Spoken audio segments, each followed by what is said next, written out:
Good morning, dear students. I hope everyone is enjoying good health. Let us begin this class by asking God's grace upon us. In the name of the Father, and of the Son, and of the Holy Spirit. Amen. God, our loving Father, we thank you for the gift of this day. Thank you for creating this entire world into your own image and likeness. Thank you for all that you have been to us. Father, as we know and learn more about you, the creation, and about the Old and New Testament, we ask you through your Holy Spirit to be with us, to guide us, and lead us into your path. Help us, Lord, to read your word meaningfully and practice your values in our life. We make this prayer through Christ our Lord. Amen. Dear students, today we have the second chapter with the title The Old Testament and the New Testament. You can see in my hand a coin which has two sides. The two sides of the coin are very important because they make the coin complete, and second, they make it valuable. If this coin has only one side, then it doesn't have any value. Therefore, to make a coin complete, it needs to have two sides. We also know that when we clap, we need both the hands. One hand cannot give clap. In our day to day life, in a married life, a bride and the bridegroom is very important to make the life complete because they're interdependent. And now, as we learn more about the Old and New Testament, here is the Bible, and it has two parts, the Old Testament and the New Testament. The two parts of the Bible, the Old and the New Testament. Old Testament contains the history of God's creation, God's covenantal love with his people Israel. God has chosen people of Israel to be his own. They were under the bondage of his Egyptians in Egypt.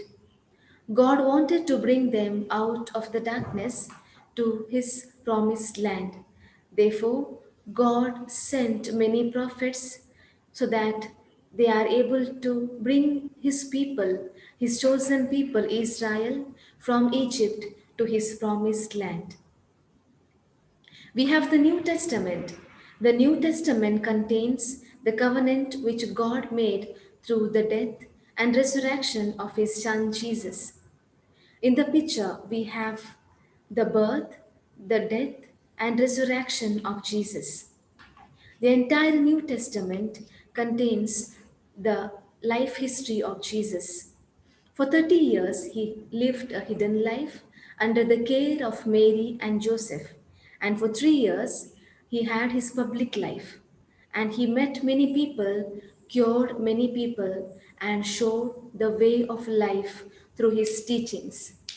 And after the death of Jesus, his disciples continued to proclaim the good news of Jesus to the entire world. And the New Testament contains the entire life story of Jesus. We have two parts, as I said, the Old Testament, and the Old Testament itself contains 46 books. Here we see the four parts, the four main parts of the Old Testament. The first part is Pentateuch, and it contains five books. Penta means five. Pentateuch because it contains five books. First book, the Genesis. Second, the Exodus. Third, Leviticus. Fourth, Numbers. And fifth, Deuteronomy.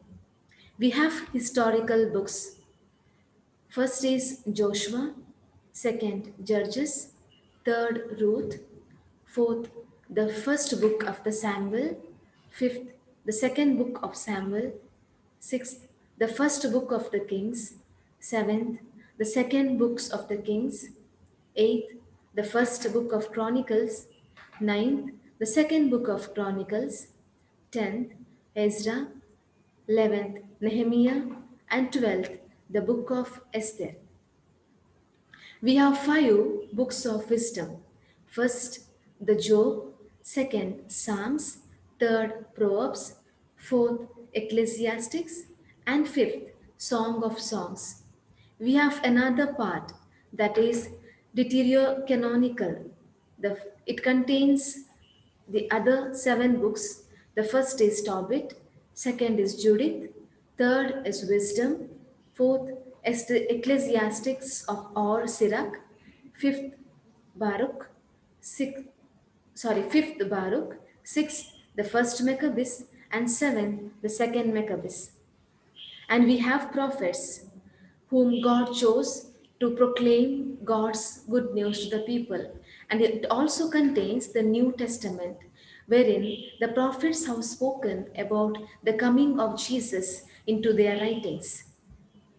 The first prophet is Isaiah, second Jeremiah, third Lamentations, fourth Ezekiel, fifth Daniel, sixth Hosea, seventh Joel, eighth Amos, ninth Obadiah, 10th Jonah, 11th Micah, 12th Nahum, 13th Habakkuk, 14th Zephaniah, 15th Haggai, 16th Zechariah, and 17th Malachi. And we have in the New Testament total 27 books, wherein also includes the four Gospels. The three Gospels have been called as synoptic Gospels. They are Matthew, Mark, and the Gospel of Luke. And fourth Gospel we have is the Gospel of Saint John. We have the history which we read in Acts of the Apostles, because it contains the resurrected history of Jesus, wherein after the resurrection of Jesus, the disciples of Jesus, filled with the power of the Holy Spirit, and they proclaimed about the resurrected Jesus to the entire world. We have the letters of St. Paul to the Romans, to the Corinthians, second letter of to the Corinthians, Galatians, Ephesians, Philippians, Colossians, the first letter of St. Paul to Thessalonians, second letter of St. Paul to Thessalonians, first letter of St. Timothy, second letter to Timothy, and we have also the letter to Titus, to Philemon, and we have another letter to Hebrews, whose author is unknown.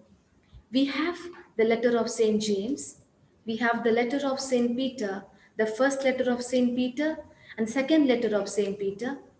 We have the first letter of Saint John, the second letter of Saint John, and the third letter of Saint John. We have the letter of Jude. And we also have the last part, that is Revelation, which speaks about prophecy, that is the future of the world. Saint Augustine says something about the Old and the New Testament when he describes about the relation between the Old Testament and the New Testament. He says the New Testament is hidden within the Old Testament, and also the Old Testament attains its fulfillment in the New Testament. As I said before, the prophets spoke about the arrival of Jesus. That is, Jesus' life story is hidden in the New Testament. Therefore, the Old Testament speaks also about the New Testament. And Jesus, in his teachings, refers to the prophets. He says about the creation and about his birth itself by using and by quoting the prophets. Therefore, it is said the Old Testament attains its fulfillment in the New Testament. As Jesus was growing, and when he was 12 years old, he used to go to synagogue and he used to sit among the scribes and the Pharisees.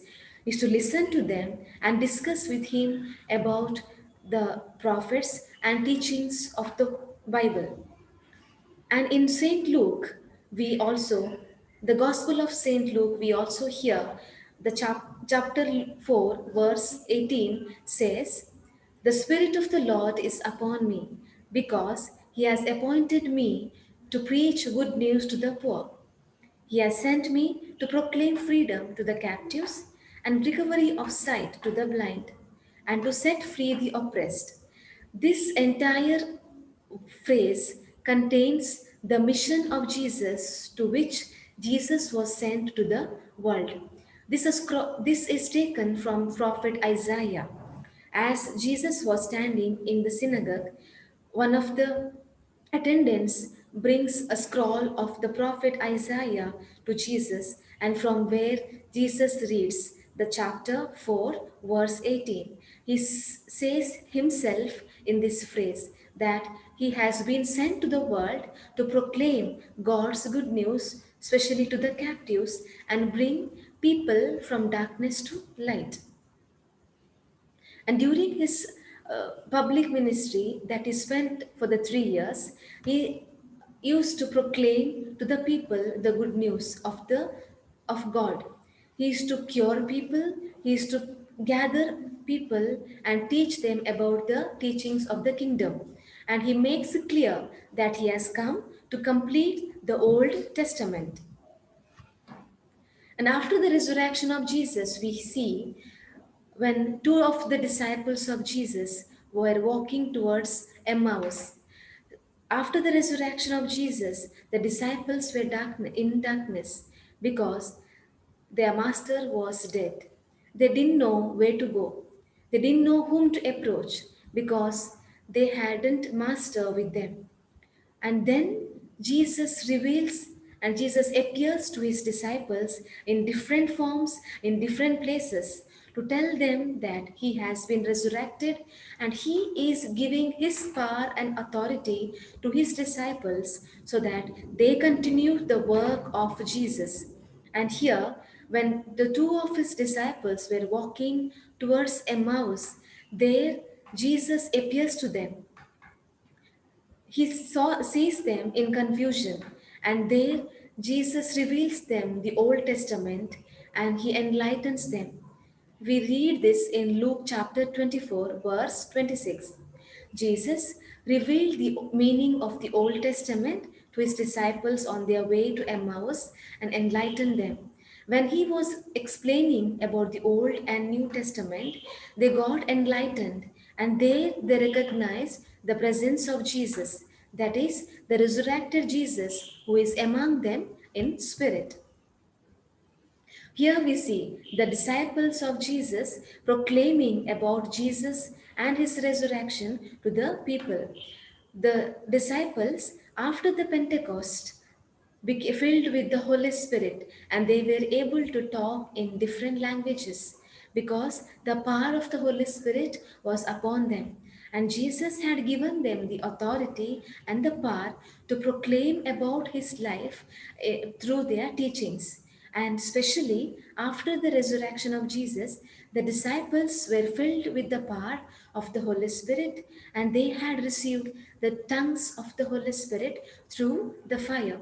And therefore, they were able to proclaim about Jesus to the people, saying, "He is the Savior and He is the only Messiah who has come into the world to fulfill the New Testament."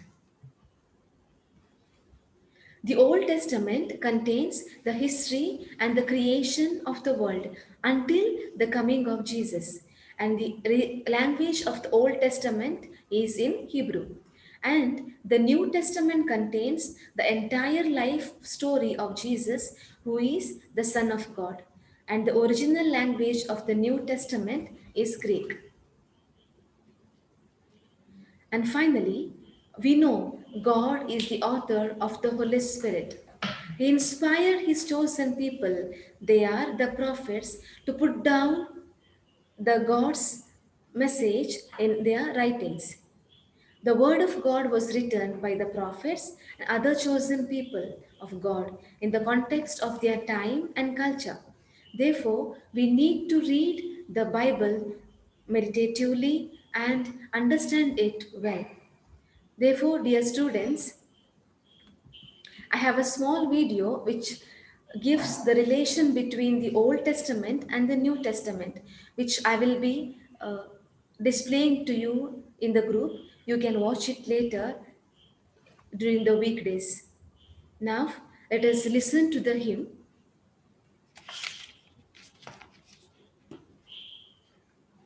Word of God come down on earth, Hallelujah. Touch our hearts and bring to birth, Hallelujah. Faith and hope and lasting love, Hallelujah. Word of God come down on earth. Speak to us eternal word, Hallelujah. You who brought all things to life, Hallelujah. Word that came from hand to die, Hallelujah. Speak to us eternal word.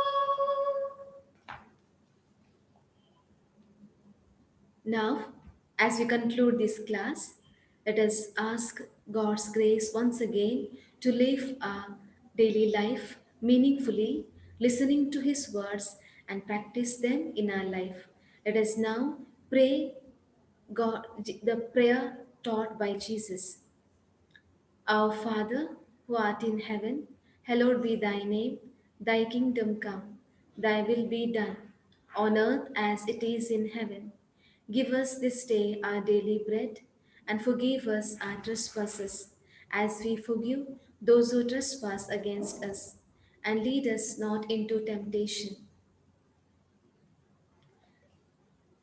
In the name of the Father, and of the Son, and of the Holy Spirit. Amen.